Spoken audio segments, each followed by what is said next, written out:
राजद प्रमुख लालू प्रसाद यादव की बेटी रोहिणी आचार्य ने राजनीति छोड़ने और अपने परिवार से नाता तोड़ने की घोषणा के एक दिन बाद सोशल मीडिया पर गंभीर आरोप लगाए हैं। उन्होंने कहा कि उन्हें गंदी गंदी गालियां दी गई है और मारने के लिए चप्पल उठाई गई है। रोहिणी ने स्पष्ट किया है कि उन्होंने अपने स्वाभिमान और सत्य का त्याग नहीं किया और इसी कारण उन्हें ये अपमान सहना पड़ा। रोहिणी ने पोस्ट में लिखा है कि एक बेटी मजबूरी में अपने रोते हुए माता पिता और बहनों को छोड़कर चली गई और उन्होंने कहा कि उन्हें मायके से छीन लिया गया और अनाथ जैसी स्थिति में छोड़ दिया गया। उन्होंने ये भी अपील की कि किसी के परिवार में कोई बेटी या बहन कभी ऐसी स्थिति का सामना ना करे। विशेषज्ञों का मानना है कि रोहिणी के इस बयान से आरजेडी के अंदरूनी विवाद और परिवार में असंतोष उजागर हो रहा है। ये घटना पार्टी के छवि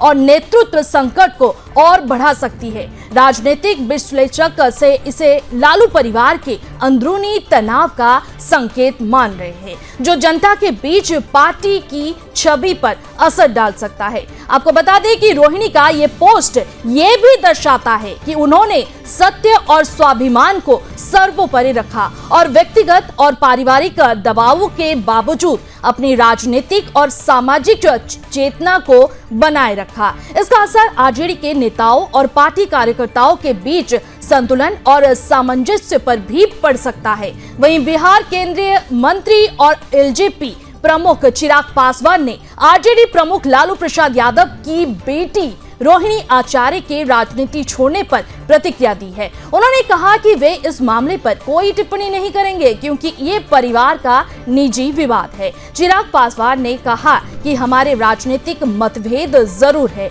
लेकिन मैंने हमेशा लालू परिवार को अपना परिवार माना है। मैं प्रार्थना करता हूं कि ये पारिवारिक विवाद जल्द से जल्द सुलझ जाए, परिवार में एकता बनी रहे तो व्यक्तिगत बाहर भी कठिन परिस्थितियों का सामना आसानी से कर सकता है। विशेषज्ञों का ये भी मानना है कि चिराग पासवान का ये बयान राजनीतिक संयम और निजी परिवारों के मामलों में हस्तक्षेप न करने की नीति को दर्शाता है। उनका ये दृष्टिकोण ये भी स्पष्ट करता है कि राजनीतिक मतभेद के बावजूद पारिवारिक सम्मान और एकता को प्राथमिकता दी जानी चाहिए। राजनीतिक विश्लेषक इसे आरजेडी और अन्य राजनीतिक दलों के बीच संयम और सौहार्दपूर्ण दृष्टिकोण का संकेत मान रहे हैं, ताकि निजी विवादों को राजनीतिक माहौल में नहीं घसीटा जाए। चिराग पासवान का ये बयान राजनीतिक और सामाजिक जिम्मेदारी का उदाहरण भी माना जा रहा है।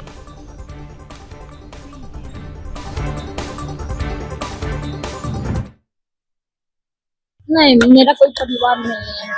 अब ये जाकर के आप संजय, रमेश, तेजस्वी यादव से पूछिए, मेरा कोई परिवार नहीं है। कोई लोग निकाला है हमको परिवार से क्योंकि रिस्पॉन्सिबिलिटी लेना नहीं है उनको। पूरा दुनिया बोल रहा है जो चाणक्य बनेगा तो चाणक्य से आप सवाल पूछिएगा। जब कार्यकर्ता चाणक्य से सवाल कर रहा है, पूरा देश दुनिया सवाल कर रहा है कि पार्टी का ये ऐसा हाल क्यों हुआ। अब जब संजय, रमेश इन लोग का नाम लीजिए तो आपको घर से निकाल दिया जाएगा, आपको बदनाम किया जाएगा, आपको गाली दिलवाया जाएगा, आपके ऊपर चप्पल उठा करके मारा जाएगा। मैं इसके ऊपर मैं कोई टिप्पणी नहीं करूंगा, क्योंकि जब एक परिवार ऐसी कठिन परिस्थितियों से गुजरता है तो वो किस मानसिक दबाव में रहता है इसका अंदाजा मुझे है, क्योंकि मैं भी इस दौर से गुजरा हूं। हम लोगों के राजनीतिक मतभेद जरूर रहे हैं, पर मैंने हमेशा आदरणीय लालू जी के परिवार को अपना परिवार माना है। मैंने हमेशा तेजस्वी हो, तेज हो, मीसा दी हो, रोहिणी जी हो, सबको मैंने अपने भाई बहन ही माना है। ऐसे में बस मैं सिर्फ इतनी प्रार्थना करता हूं कि जल्द से जल्द ये पारिवारिक विवाद सुलझे। घर में एकता बनी रहती है तो इंसान बाहर कठिन परिस्थितियों से लड़ लेता है, बट आज की तारीख में उनकी पार्टी जिस दौर से गुजर रही है और उसके बाद घर में ऐसी कला, मैं समझ सकता हूं कि परिवार काफी कठिन परिस्थितियों से गुजर रहा होगा, पर मैं सिर्फ प्रार्थना कर रहा हूं, मैं इसके ऊपर कोई कमेंट नहीं करूंगा। तो सोशल मीडिया पर ये पोस्ट वायरल हो रहा है। खास करके रोहिणी आचार्य ने सोशल मीडिया पर नए आरोप लगाए हैं और खास तौर पर परिवार में मारपीट और अपमान का आरोप भी है। ये तस्वीर आप देख सकते हैं, एक्स पर रोहिणी आचार्य ने पोस्ट किया है और खास तौर पर परिवार में मारपीट और अपमान का आरोप लगाया।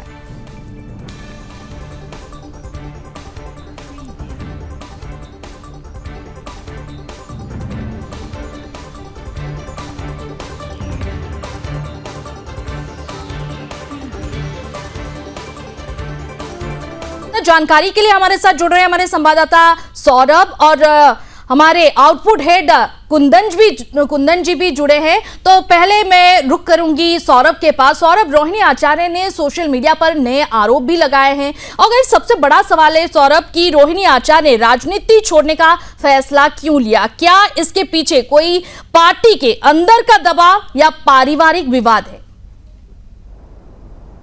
जी देखिए, ये आज की बात नहीं है। और आपने देखा होगा कि तेज प्रताप जो उनके लड़के हैं उनके साथ जो मतभेद था, और इससे पहले जब तेजस्वी यादव यात्रा लेके निकले थे तब संजय यादव उनकी सीट बैठे थे, तो रोहिणी आचार्य ने ट्वीट किया था कि ये जो सीट है लालू परिवार की सीट है, तेजस्वी की सीट है, इसमें संजय कैसे बैठ सकते हैं। और जो मतभेद है और चुनाव में हार के बाद ये जो मतभेद है खुल के सामने आया है। और जिस तरह से कल भी उनकी बयानबाजी हुई थी रोहिणी आचार्य की, आज भी उनके जो ट्वीट आए हैं कि उनको चप्पल उठाकर मारने की कोशिश की गई, गालियां दी गई, अपमानित किया गया, वो मायके छोड़ के आई है, राजनीति से संन्यास ले रही है। जाहिर सी बात है वही रोहिणी आचार्य हैं जिन्होंने अपनी एक किडनी लालू प्रसाद यादव को दी थी, और इस लालू प्रसाद यादव आज स्वस्थ दिखाई दे रहे हैं। जाहिर सी बात है कि जब चुनाव में हार होते हैं तो परिवार में भी मतभेद होता है। और इससे पहले आपने देखा होगा कि विधानसभा चुनाव से पहले ही तो परिवार में मतभेद था, अपने सहयोगी दलों से आरजेडी मतभेद था। तो कैसे आप किसी भारतीय जनता पार्टी जैसे बड़े गठबंधन से आपको चुनाव लड़ना है, तो आपको जाहिर सी बात है कि पहले अपने घर के मतभेद, पार्टी के मतभेद को सुलझाना होगा, तभी आप बड़े मोर्चे पर आप लड़ाई लड़ सकते हैं। बिल्कुल सौरभ, आप बने रहिए हमारे साथ। मैं रुक करूंगी। आउटपुट हेड हमारे साथ जुड़े हैं कुंदन जी, रोहिणी आचार्य ने सोशल मीडिया पर नए आरोप लगाए हैं और परिवार में मारपीट और अपमान का भी आरोप है। क्या कहेंगे इस मामले पर आप? देखिए रुक्मिणी, सबसे पहले ये समझना होगा कि इस चुनाव के बाद से जी न सिर्फ परिवार बल्कि पार्टी भी बिखर गई है जी। और मैं आपको बताऊं, जो रोहिणी आचार्य ने लिखा है, उन्होंने लिखा है कि सोशल मीडिया पर जो लिखा है कि कल मुझे गालियों के साथ बोला गया कि मैं गंदी हूं जी। मैंने अपने पिता को अपनी गंदी किडनी लगवा दी है, करोड़ों रुपए लिए टिकट लिया। यानी टिकट किसकी बात कर रही है? वो लोकसभा चुनाव की बात कर रही है। सारण से उनको टिकट दिया गया था, हालांकि वो चुनाव हार गई थी, और तब लगवाई गंदी किडनी। सभी बेटी बहन जो शादीशुदा हैं उनको मैं बोलूंगी कि जब आप अपने मायके में कोई बेटा भाई हो तो भूल कर भी अपने भगवान जैसे पिता को किडनी ना दें। अब सोचिए कितनी बड़ी बात है। वो कह रही है कि मुझे चप्पल से मारा गया या मारने की कोशिश की गई। मारने की कोशिश भी एक तरह से मारना ही हुआ।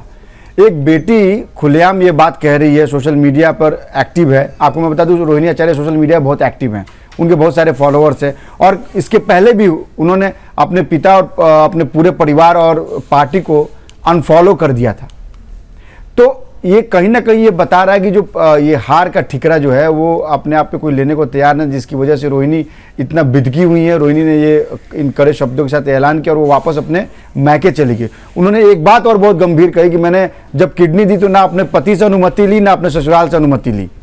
कहने का मतलब ये है कि वो अपने पिता के प्रति डेडिकेटेड थी, अपना फर्ज निभाया। लेकिन जब बात हार की हुई कि आखिर पार्टी कैसे हारी विधानसभा चुनाव में, उस पर चर्चा होनी चाहिए, उस पर विश्लेषण होना चाहिए उसका, तो यह बात उनके परिवार को खराब लगा और इसके बाद से रोहिणी आचार्य को बेइज्जत किया गया।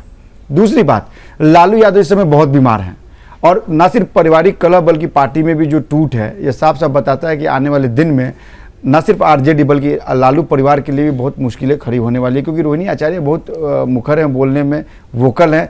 और इसके बाद उनके समर्थन में तेज प्रताप यादव खड़े हो गए। तेज प्रताप यादव ने कहा कि अगर मेरी बहन का कोई अपमान करता है तो सुदर्शन चक्र से उसका गला काट दूंगा। यानी आप कहीं ना कहीं ये देखिए कि पारिवारिक जो कलह था ये एकदम से सड़कों पे आ गया है, सोशल मीडिया पे आ गया है।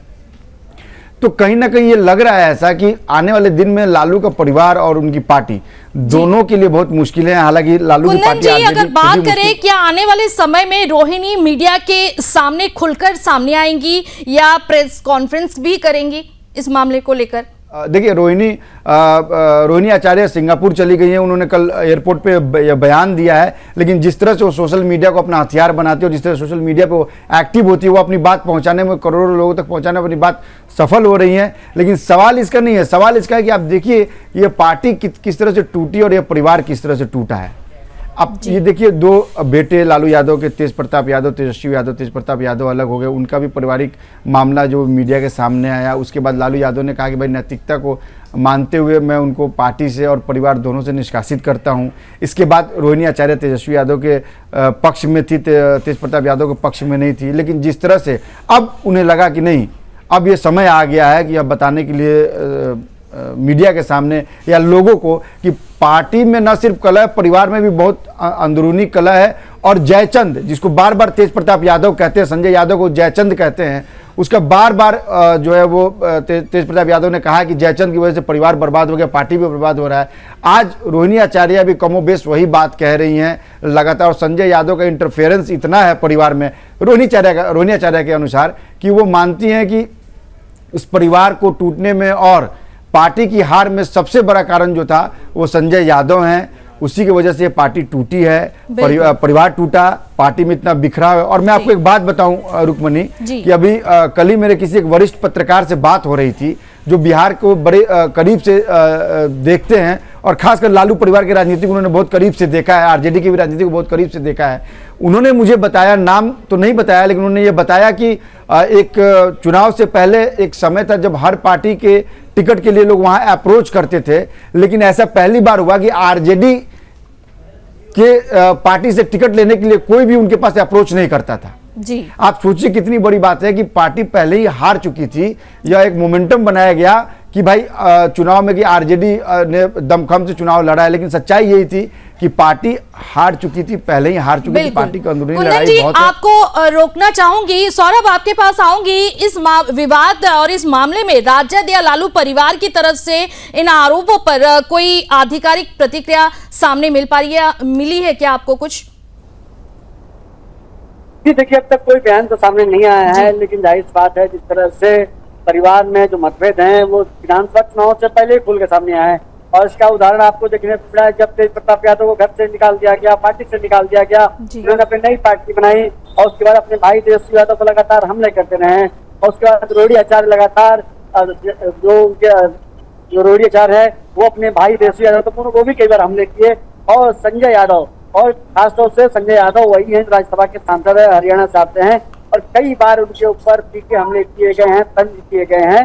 तो जाहिर बात है कि तेजस्वी यादव के बयान का इंतजार है, लेकिन जिस तरह से हार हुई है, आरजेडी की करारी हार हुई है, उनको मुख्यमंत्री पद का उम्मीदवार बनाया गया था और उसके बाद से मीडिया भी खोज रही है इस मुद्दे को लेकर। तेजस्वी यादव हो, चाहे लालू प्रसाद यादव हो, चाहे राबड़ी देवी हो, तो लालू परिवार के मतभेद हैं वो घर के बाहर सामने आ चुके हैं। बिल्कुल सौरभ, खबर पर नजर बनाए रखिएगा। चलिए, बहुत बहुत शुक्रिया तमाम जानकारी के लिए और बहुत बहुत शुक्रिया हमारे आउटपुट हेड हमारे साथ जुड़े और बातचीत करने के लिए। कुंदन जी, आपका बहुत बहुत शुक्रिया।